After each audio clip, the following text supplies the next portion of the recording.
Despite the endlessly presented mint footage, government-created money typically accounts for less than 5% of the money in circulation. More than 95% of all money in existence today was created by someone signing a pledge of indebtedness to a bank. What's more, this bank credit money is being created and destroyed in huge amounts every day as new loans are made and old ones repaid.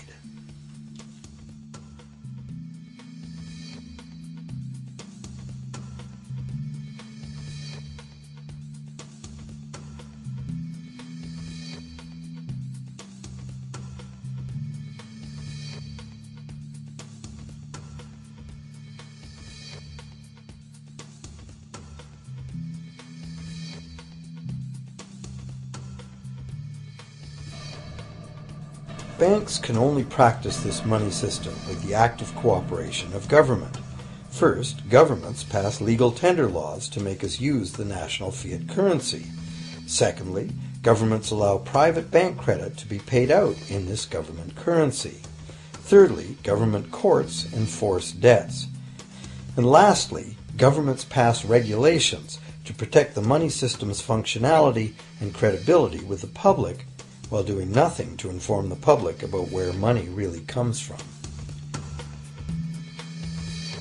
The simple truth is that when we sign on the dotted line for a so-called loan or mortgage, our signed pledge of payment, backed by the assets we pledge to forfeit should we fail to pay, is the only thing of real value involved in the transaction.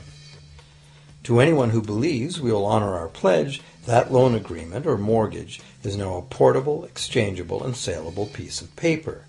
It's an IOU. It represents value and is therefore a form of money. This money the borrower exchanges for the bank's so-called loan. Now, a loan in the real world means that the lender must have something to lend. If you need a hammer, my loaning you a promise to provide a hammer I don't have won't be of much help. But in the artificial world of money, a bank's promise to pay money it doesn't have is allowed to be passed off as money, and we accept it as such.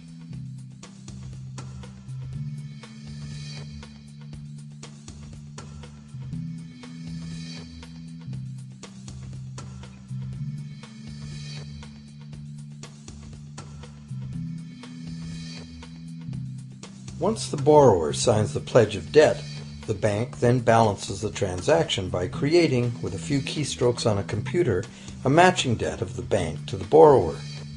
From the borrower's point of view, this becomes loan money in his or her account, and because the government allows this debt of the bank to the borrower to be converted to government fiat currency, everyone has to accept it as money.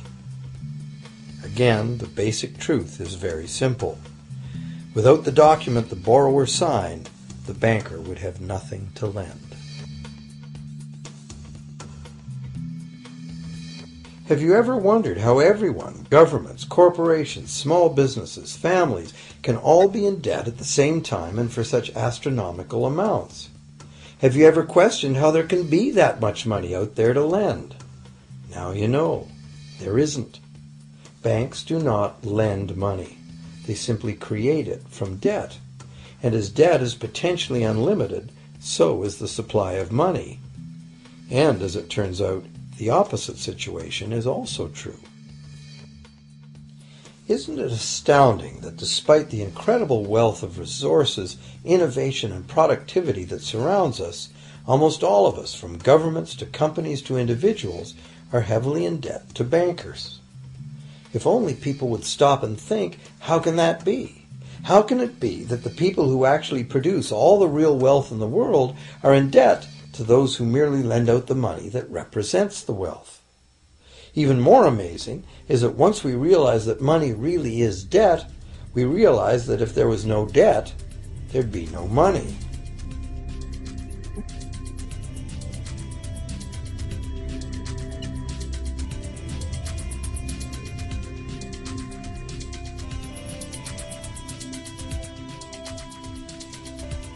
If this is news to you, you are not alone. Most people imagine that if all debts were paid off, the state of the economy would improve. It's certainly true on an individual level. Just as we have more money to spend when our loan payments are finished, we think that if everyone were out of debt, there would be more money to spend in general. But the truth is the exact opposite. There would be no money at all. There it is. We are totally dependent on continually renewed bank credit for there to be any money in existence. No loans, no money, which is what happened during the Great Depression.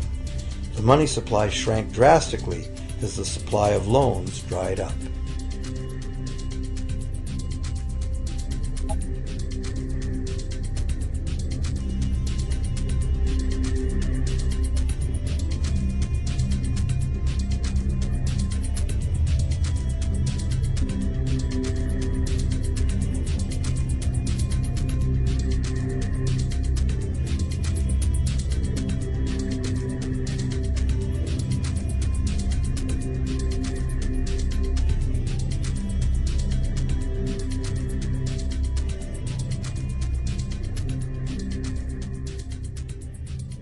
And that's not all. Banks create only the amount of the principal. They don't create the money to pay the interest. Where is that supposed to come from? The only place borrowers can go to obtain the money to pay interest is the general economy's overall money supply. But almost all that overall money supply has been created exactly the same way as bank credit that has to be paid back with more than was created. So everywhere there are other borrowers in the same situation, frantically trying to obtain the money they need to pay back both principal and interest from a total money pool which contains only principal. It is clearly impossible for everyone to pay back the principal plus interest because the interest money doesn't exist. This can even be expressed by a simple mathematical formula. The big problem here is that for long-term loans, such as mortgages and government debt, the total interest far exceeds the principal. So unless a lot of extra money is created to pay the interest, it means a very high proportion of foreclosures and a non-functioning economy. To maintain a functional society, the rate of foreclosure needs to be low. And so, to accomplish this, more and more new debt money has to be created to satisfy today's demands for money to service the previous debt. But of course, this just makes the total debt bigger, and that means more interest must ultimately be paid, resulting in an ever-escalating and inescapable spiral of mounting indebtedness.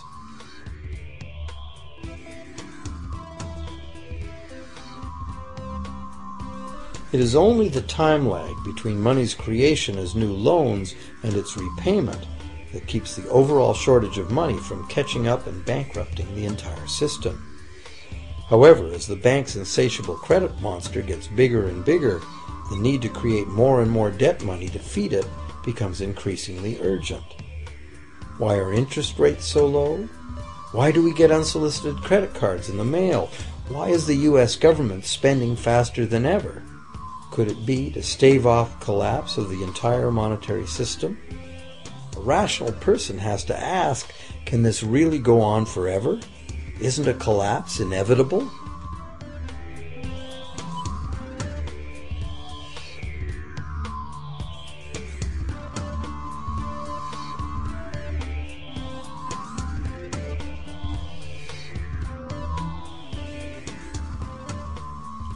Money facilitates production and trade.